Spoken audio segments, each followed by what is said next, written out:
परिचय। अरे रोहित, आज स्कूल कैसा रहा? पिताजी, आज बहुत मजा आया।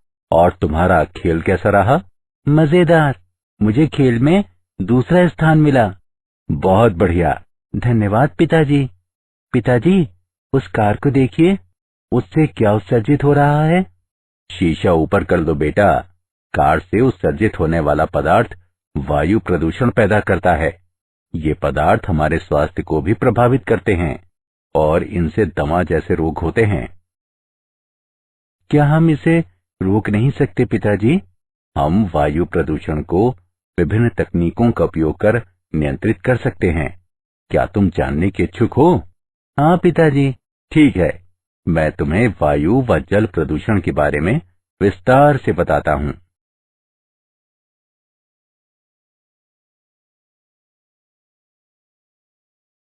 उद्देश्य। इस पाठ के अंत में आप निम्न करने में सक्षम हो जाएंगे। वायु प्रदूषण व इसके नियंत्रण की व्याख्या करना। दिल्ली में वाहनों से उत्पन्न वायु प्रदूषण की व्याख्या करना। ध्वनि प्रदूषण पर चर्चा करना। जल प्रदूषण और इसके नियंत्रण के बारे में वर्णन करना। एकीकृत अपशिष्ट जल उपचार के इस अध्ययन पर चर्चा करना। वायु प्रदूषण एवं इसका नियंत्रण। वायु, जल या मृदा का जीवों के लिए हानिकारक पदार्थों द्वारा संदूषण प्रदूषण कहलाता है। वैसे अपशिष्ट पदार्थ या वस्तु जो वायु, मृदा या जल को संदूषित करते हैं प्रदूषक कहे जाते हैं। वायुमंडल का गैसों, द्रवों या ठोस अपशिष्टों के द्वारा दूषण जो मानव, पौधों व जानवरों के स्वास्थ्य को प्रभावित करते हैं, वायु प्रदूषण के रूप में परिभाषित किया जाता है। वायु प्रदूषण के कारण। जीवाश्म ईंधन वायु प्रदूषण के प्रमुख कारणों में से एक है। एरोसोल प्रणोदक व रेफ्रिजरेटरों में क्लोरोफ्लोरोकार्बन के उपयोग से वायु प्रदूषण का स्तर बढ़ रहा है। सल्फर डाइऑक्साइड धूम कोहरे के मुख्य घटकों में से एक है, जिसके कारण अम्लीय वर्षा होती है। धूल, पराग एवं अन्य कार्बनिक कणों के कारण बनने वाले धूम से भी वायु प्रदूषण होता है। सड़कों पर बढ़ता हुआ यातायात प्रदूषण की मात्रा को बढ़ाता है। वायु प्रदूषण की नियंत्रण विधियां। एग्जॉस्ट गैस स्ट्रीम से धूल कणों को निकालने के लिए स्थिर वैद्युत अवक्षेपक यानी इलेक्ट्रोस्टैटिक प्रेसिपिटेटर का इस्तेमाल किया जाता है। इलेक्ट्रोस्टैटिक प्रेसिपिटेटर का इस्तेमाल जैसे ही धुआं युक्त गैसें अवक्षेपक यानी प्रेसिपिटेटर में प्रवेश करती हैं, तो सर्वप्रथम ऋणात्मक आवेशित धातु ग्रिड के संपर्क में आकर ऋण आवेशित हो जाती हैं। तत्पश्चात धुएं के कण धन आवेशित पट्टिकाओं की ओर आकृष्ट होते हैं। इस प्रकार इन धुआं युक्त गैसों से धूल कण अलग हो जाते हैं और स्वच्छ हवा वायुमंडल में प्रेषित हो जाती है। मार्जक स्क्रबर। मार्जक गैस से गंदगी दूर करने वाला एक उपकरण है। वायु प्रवाह में उच्च दाब पर नोजल के द्वारा रासायनिक पदार्थ युक्त जल का छिड़काव किया जाता है। कुछ जल, खासकर यदि प्रावर्त वायु गर्म हो, तो वाष्प में बदल जाता है और निकलकर विलीन हो जाता है। वाष्पित जल के स्थान पर स्वच्छ जल एवं रासायनिक पदार्थ डाले जाते हैं।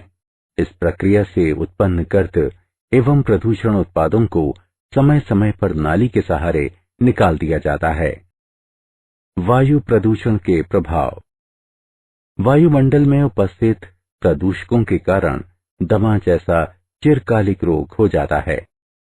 इससे फेफड़ों का कैंसर होता है। इससे चिरकालिक फुफ्फुस अवरोधी रोग यानी श्वासावरोधी रोग यानी ऑब्स्ट्रक्टिव पल्मोनरी डिसीज हो सकती है। ओजोन गैस के संपर्क में आने से हमारी आंखों में जलन एवं खुजलाहट उत्पन्न होती है। कार्बन मोनोऑक्साइड गैस हीमोग्लोबिन से अभिक्रिया करके खून में प्रवाहित हो रही ऑक्सीजन की मात्रा को कम कर देती है। मूल्यांकन। आगे बढ़ने से पहले आइए देखें कि आपने क्या सीखा। सही विकल्प को उठाकर उसके संगत स्थान पर रखें। दिल्ली में वाहन जन्य वायु प्रदूषण पर नियंत्रण केस अध्ययन।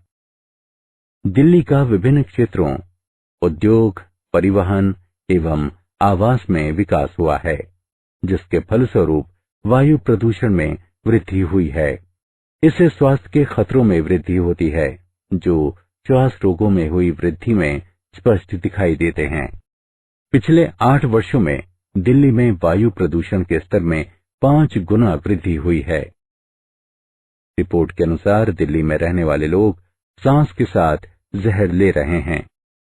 दिल्ली की हवाओं में लटकते अंतःश्वसनीय विविक्त पदार्थ रेस्पिरेबल सस्पेंडेड पार्टिकुलेट मैटर यानी RSPM की मात्रा लगभग 250 माइक्रोग्राम प्रति घन मीटर है, जो सामान्य से 4 गुना अधिक है। वहीं नाइट्रोजन ऑक्साइड की मात्रा 50 से 55 माइक्रोग्राम प्रति घन मीटर है, जो कि 40 माइक्रोग्राम प्रति घन मीटर की निर्धारित मात्रा से कहीं अधिक है। इन प्रदूषकों के कारण श्वासावरोध, दमा, फेफड़ों में संक्रमण एवं जन्मजात विकृति जैसे रोग उत्पन्न हो रहे हैं। वायु प्रदूषण निरोध एवं नियंत्रण अधिनियम 1981। वायु प्रदूषण निरोध एवं नियंत्रण अधिनियम सन 1981 में संसद द्वारा पारित किया गया, जिसका मुख्य उद्देश्य वायु प्रदूषण की रोकथाम, नियंत्रण एवं उपशमन है। वायु प्रदूषण निरोध एवं नियंत्रण अधिनियम के मुख्य प्रावधान इस प्रकार हैं। किसी भी वायु प्रदूषण नियंत्रण क्षेत्र में औद्योगिक संयंत्र चलाने वाला कोई भी व्यक्ति राज्य बोर्ड द्वारा निर्धारित मापदंडों की सीमा से अधिक वायु प्रदूषण के उत्सर्जन का निपटान नहीं करेगा, न ही उत्सर्जन करेगा और न ही निपटान की अनुमति देगा। राज्य बोर्ड भी वायु प्रदूषण करने से किसी भी व्यक्ति को रोकने के लिए अदालत का रुख कर सकते हैं। राज्य प्रदूषण नियंत्रण बोर्ड की अनुमति के बगैर कोई व्यक्ति किसी भी औद्योगिक संयंत्र की स्थापना नहीं कर सकता है। अनुमति देने या मना करने के लिए बोर्ड औपचारिकताएं पूरी करेगा। ध्वनि प्रदूषण। ध्वनि प्रदूषण से तात्पर्य वायुमंडल में मानव द्वारा उत्पन्न की गई उन ध्वनियों से है, जिनसे मनुष्य अथवा अन्य प्राणियों के स्वास्थ्य पर बुरा प्रभाव पड़ता है।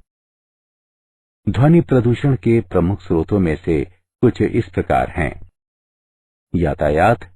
शहरी क्षेत्रों में ध्वनि प्रदूषण का ये मुख्य स्रोत है। सड़कों पर यातायात में दिनादिन वृद्धि हो रही है। Railway station. रेल के इंजन ध्वनि प्रदूषण का एक मुख्य स्रोत है। रेलों की शंटिंग एवं स्विचिंग क्रियाकलापों से ध्वनि प्रदूषण के स्तर में वृद्धि हो रही है। ध्वनि प्रदूषण के स्रोत। औद्योगिक स्रोत। किसी उद्योग में प्रयुक्त मशीनें ध्वनि प्रदूषण का एक बहुत बड़ा स्रोत हैं। क्योंकि पेड़ ध्वनि को समाहित कर लेते हैं, इसलिए ध्वनि को कम करने हेतु उद्योग परिसर में वृक्षारोपण करने की अनुशंसा की जाती है। अन्य स्रोत। बॉयलर, कंप्रेसर, जनरेटर जैसे उपकरण भी कुछ हद तक ध्वनि प्रदूषण के कारक हैं। जल प्रदूषण एवं उस पर नियंत्रण। प्राकृतिक जल स्रोतों में हानिकारक रसायनों के मिल जाने की परिघटना को जल प्रदूषण कहते हैं। जल प्रदूषण के कई स्रोत हैं।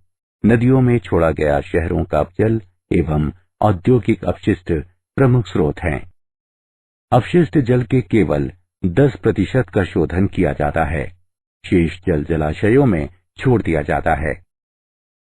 नदियों में गिरने वाला कृषि अपवाह और खेतों का पानी जल प्रदूषण का एक अन्य कारक है, क्योंकि इसमें रासायनिक और नाशी जीव मारक पदार्थ होते हैं।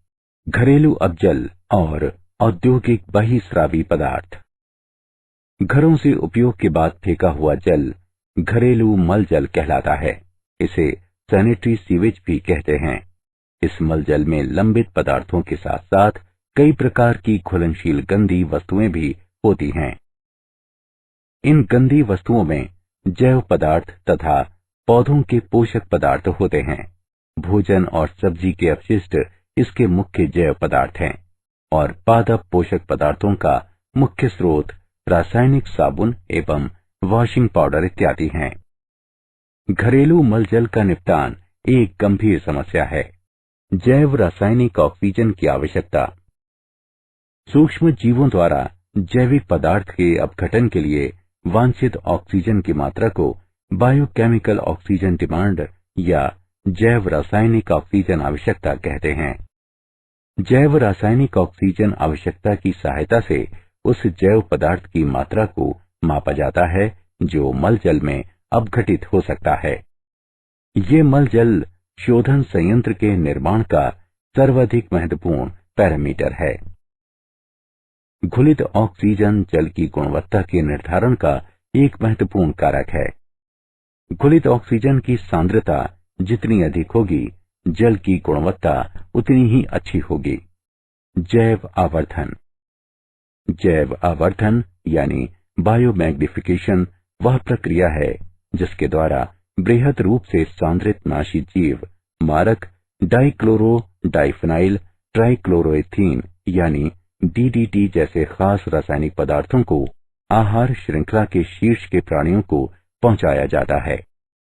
उदाहरण, हर पोषी स्तर पर डीडीटी की सांद्रता में वृद्धि, जैसा कि रेखा लेख यानी डायग्राम में दिखाया गया है। सुपोषण। जल के पुष्टिकारक गुणों के संवर्धन की प्रक्रिया जिसके फलस्वरूप अक्सर प्रजाति विविधता बिगड़ जाती है, सुपोषण कहलाती है। जलाशयों में अजैव यौगिकों के मिलने और जैव अपशिष्ट पदार्थों के अपघटन से जल की पौष्टिकता में वृद्धि होती है। इसके फलस्वरूप शैवाल, खासकर नीलाभ हरे शैवाल का विकास तेजी से होता है और ये जल की सतह को पूरी तरह से आच्छादित कर सकता है। शैवाल के इस विकास को शैवाल प्रस्फुटन कहा जाता है। शैवाल का ये प्रस्फुटन जल में अक्सर विषाक्त पदार्थ छोड़ता है और अन्य शैवाल के विकास को रोकता है। विषाक्तता या ऑक्सीजन की कमी से जलीय जीव मर भी सकते हैं। मूल्यांकन। आगे बढ़ने से पहले आइए देखें आपने क्या सीखा। सही विकल्प को उठाकर उसके संगत स्थान पर रखें। औद्योगिक बहिस्रावी पदार्थ। औद्योगिक बहिस्रावी पदार्थ औद्योगिक कार्यों के फलस्वरूप पैदा होने वाला अपजल है। औद्योगिक अपशिष्ट में जैव और अजैव दोनों पदार्थ होते हैं। जैव अपशिष्ट पदार्थों में नाशी जीवों के अवशेष, विलायक एवं साफ सफाई के तरल पदार्थ आते हैं। बहिस्रावी पदार्थों में अजैव अपशिष्ट पदार्थ हो सकते हैं, जैसे लवण जल और धातुएं। जल प्रदूषण के प्रभाव। प्रदूषित जल पीने, मनोरंजन, खेती और उद्योग के योग्य नहीं होता। ये झीलों और नदियों की सुंदरता को धूमिल करता है। संदूषित जल से जल जीवन का नाश होता है। उसके जीवों की प्रजनन क्षमता में कमी आती है। ये मानव स्वास्थ्य के लिए भी संकटप्रद है। एकीकृत अपशिष्ट जल उपचार केस अध्ययन। अपशिष्ट जल उपचार एकीकृत ढंग से किया जा सकता है। अपजल के शोधन से पर्यावरणीय प्रतिक्रियाएं होती हैं जो मानव कल्याण के लिए उचित नहीं है। अपजल शोधन के फलस्वरूप खेती के हरियाली वाले क्षेत्रों में सिंचाई, नगर के मनोरंजनार्थ बनी झीलों, गोल्फ के मैदानों आदि के लिए जरूरी पानी में कमी आती है। शब्द ह्यूमेन्योर का अर्थ मानव अपशिष्ट है, जिसका पुनर्चक्रण कृमि खाद निर्माण की विधियों से होता है और जिसका उपयोग बागवानी या खेती के कार्यों में किया जा सकता है। क्या आप जानते हैं 18 अक्टूबर सन 2012 को 14:36 पर कोलकाता से जारी रिपोर्ट में कहा गया है, पश्चिम बंगाल प्रदूषण नियंत्रण बोर्ड, जो 12 बुनियादी मानकों की निगरानी करता आ रहा है, के अनुसार पश्चिम बंगाल के नगरों में वायु की गुणवत्ता निर्धारित सीमाओं के भीतर है। ये मानक अंतःश्वसनीय विविक्त पदार्थ यानी RPM, PM10, PM 2.5 nitrogen dioxide, ammonia, carbon dioxide, benzene, ozone, benzopyrene, arsenic, सीसा एवं निकल थे और इनका मापन श्याम बाजार, बेहाला, बैरकपुर और दुर्गापुर के 4 निगरानी केंद्रों पर होता है। सारांश। आइए हमने जो कुछ सीखा है उसे संक्षेप में दोहराएं। सजीव प्राणियों के लिए हानिकारक पदार्थों के कारण वायु, जल और मिट्टी के होने वाले संदूषण को प्रदूषण कहा जाता है। मानव स्वास्थ्य और पेड़ पौधों तथा पशुओं के स्वास्थ्य को प्रभावित करने वाले गैसीय, द्रव या ठोस अपशिष्ट के कारण वायुमंडल के होने वाले संदूषण को वायु प्रदूषण कहा जाता है। स्थिर वैद्युत यानी इलेक्ट्रोस्टैटिक अवक्षेपक और मार्जक का उपयोग वायु प्रदूषण पर नियंत्रण के लिए किया जाता है। वायु प्रदूषण की रोकथाम, नियंत्रण एवं न्यूनीकरण के उद्देश्य से संसद ने वर्ष 1981 में वायु प्रदूषण निरोध एवं नियंत्रण अधिनियम लागू किया। ध्वनि प्रदूषण का अर्थ वातावरण में मनुष्य द्वारा उत्पन्न ध्वनियों के कारण होने वाला प्रदूषण है, जिसका प्रभाव मानव एवं पशु स्वास्थ्य पर पड़ता है।